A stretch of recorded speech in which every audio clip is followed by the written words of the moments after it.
What up, everybody? Welcome to episode 1 of the King's Corner of the Piranha Pond. I am your illustrious host and vlogger, KingFish Mack, here by myself today. We're starting a whole new something. This is in addition to the Piranha Pond live streamcast. This right here is my corner. And right here, we're going to be looking at hot topics of the day from a street perspective. And so with that in mind, I will give the disclaimer that you got to remember these is just my opinions.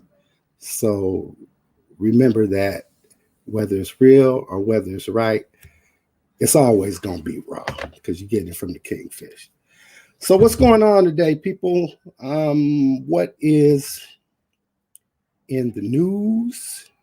I guess you guys know what the hottest topic is right now. Your boy R. Kelly, convicted of operating a sex cult. Right? What happened was, let's see, it says that R. Kelly was found guilty in federal courts, 9 specific criminal counts, including racketeering, sexual exploitation of a child, bribery, kidnapping, and 5 counts of sex trafficking involving 5 victims.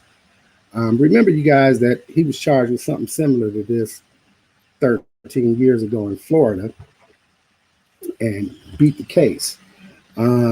The way that they kind of hooked him up this time is that they hit him with some federal RICO charges, and I'll explain that in a sec. So he was originally charged with 14 acts associated with racketeering, right? And he got found guilty of 12 of those acts, which I would imagine would include, what did it say? Oh, I would imagine it kind of includes the conspiracy to marry Aaliyah back in '94 while she was only 15 years old. Rest in peace to Aaliyah. So right now what he's facing is a minimum 10 years on each count, maximum life sentence on each count. And it's really kind of it's kind of peculiar the way that they wrapped him up, right? Because like I said, remember back in what was it? 13 years ago, right? So what was that? 97, 98? So about 98, he was charged in Florida. They took him to trial, and he ended up beating the case. And the way that they wrapped him up this time was by hitting him with the RICO Act, right? And the way that the RICO Act works is kind of like this. So here I have some notes somewhere too.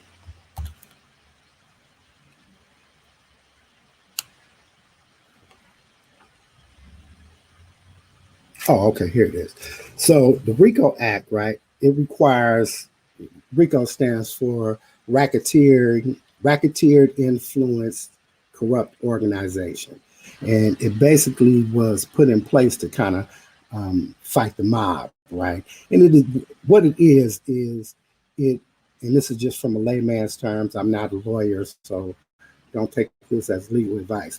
But what the RICO Act basically does is it identifies a particular criminal conspiracy between perpetrators, for lack of a better word, and then it identifies specific criminal acts that are ongoing that work to profit or enrich or further the criminal enterprise, right? So it's basically a big ass conspiracy case and shit. The thing about it is that in a RICO act, you only need 2 predicate acts within a 10-year period, right?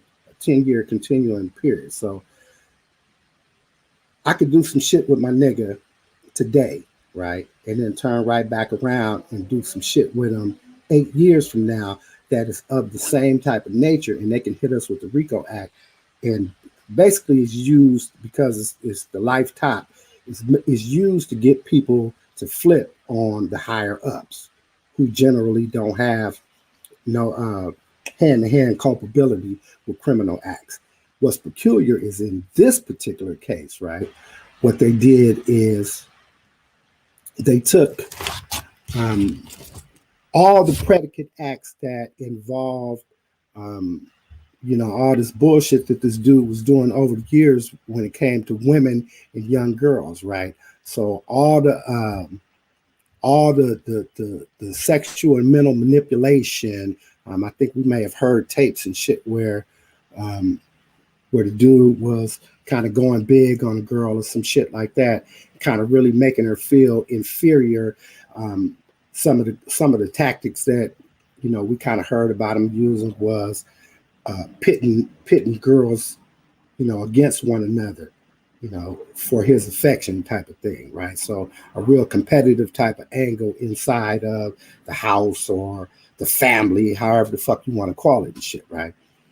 All of these are kind of manipulation tactics that are used in culture, right? So separating you from your family, holding you incommunicado from anybody other than the person who wants your attention to be on them. In this case, R. Kelly. So there was a whole lot of testimony of that kind of shit. But what was more important, and it hasn't been released yet, so I'm just assuming this, right? Because they charged the RICO Act, I'm assuming that they hollered at some other people who have been involved in the case over the years, or involved in R. Kelly's life and lifestyle over the years, and hit them with the unindicted co-conspirator type of shit, right? So that basically means that, look, we know that you were a part of this, right? That you were a co-conspirator in this particular enterprise, but we're not indicting you for whatever reason, right? Most of the time, unindicted co-conspirator is because the feds don't have enough information or evidence against that particular person, right?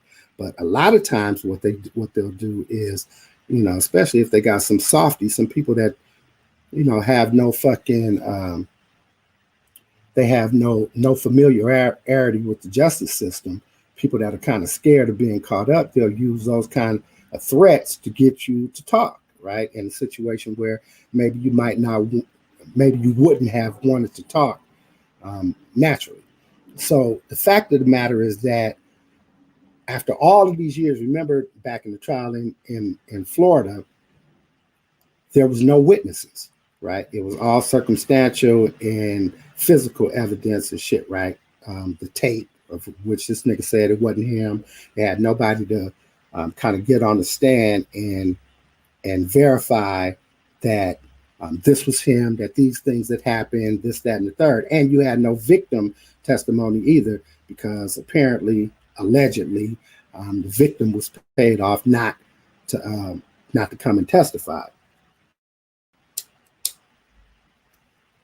In this case, you have R. Kelly's own assistant, who is a female as well, who is or was one of the primary government witnesses against this dude, right?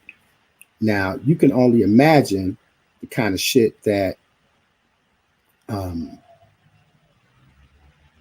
she had to say, in terms of what kind of things were going on at the time over all of these years, as well as who else may have had knowledge about what was going on and who may have been enabling R. Kelly in these situations with these younger women and shit, right?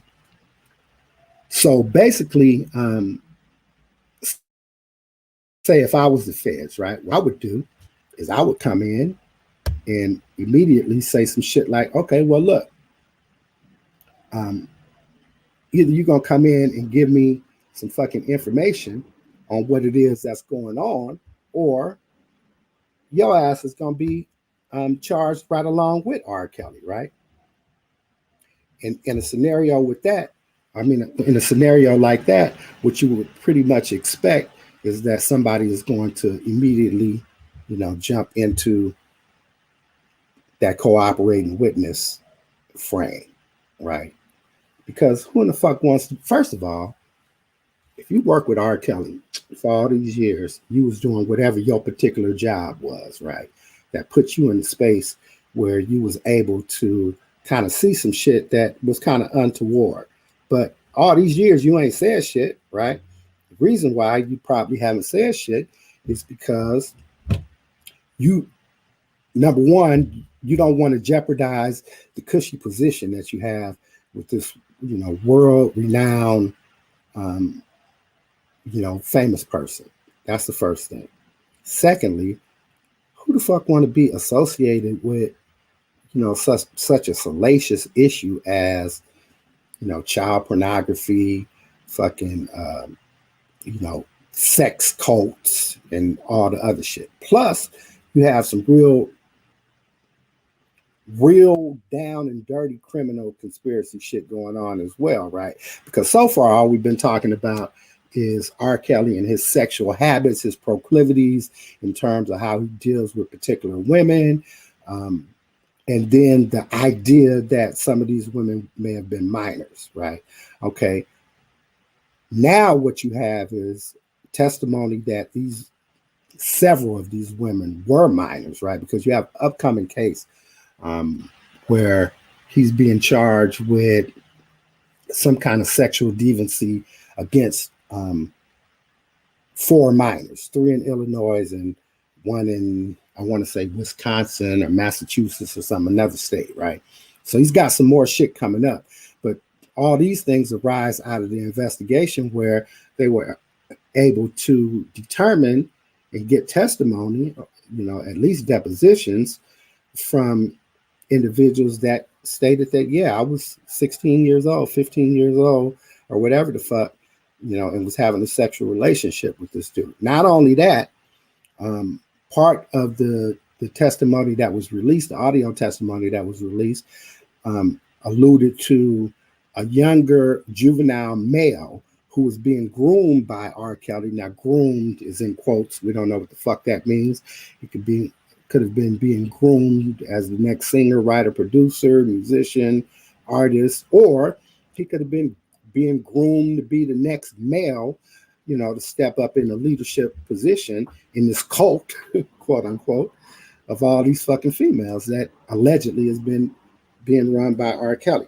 The thing about it is that the testimony said that one of R. Kelly's girlfriends, I don't know if this was one of the minor ones or one of the ones that we have known about being in the news that was still staying in the house and arguing and tripping with each other, or whatever the fuck was going on with them. I'm not quite sure who it was, but there was testimony that the young man the girlfriend was made to have sex, forced to have sex with the young man. R. Kelly stood and watched. I don't know if he videotaped and gave a particular critique about the sexual performance, right? So this nigga was really, really on some other shit, right? And I got to say this in all transparency, right? Over the years, since the R. Kelly, over the last few years, since this latest arrest and this nigga's been in custody, I've been one of the ones who's been on some shit like, okay, well, this nigga beat the case, right? He beat the case in Florida, and no matter what you might think of, whatever personal ideas you might have, you wasn't sitting in that goddamn courtroom looking at no evidence. So the court of public opinion is rarely right. More oftentimes than not,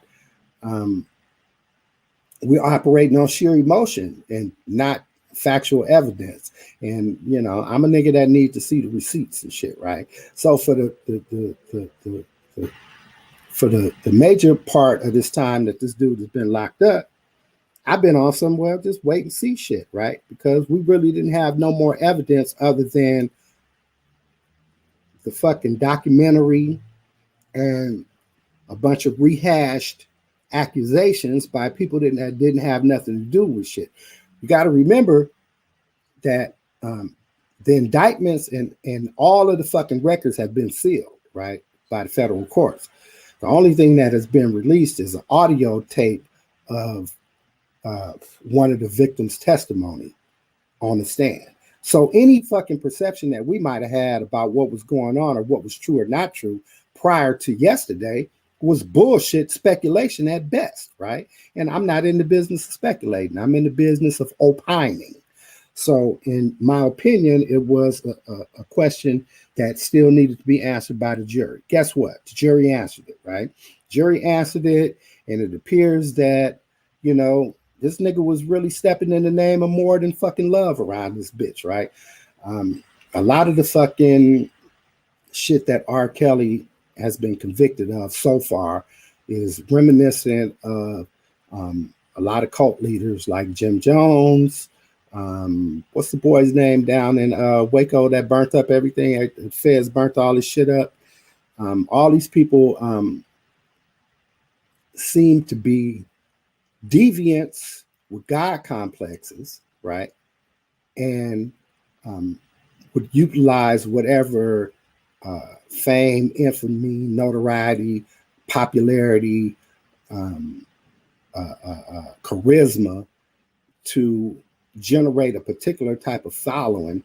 And then when it came to the followers, then they generally took advantage of them from a sexual perspective.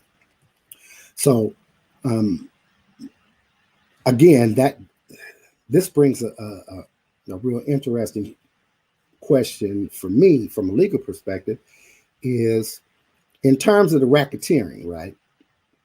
I can see where there was a conspiracy, meaning that there were several people who had knowledge of and helped facilitate these relationships with these women over the past 20 years or whatever.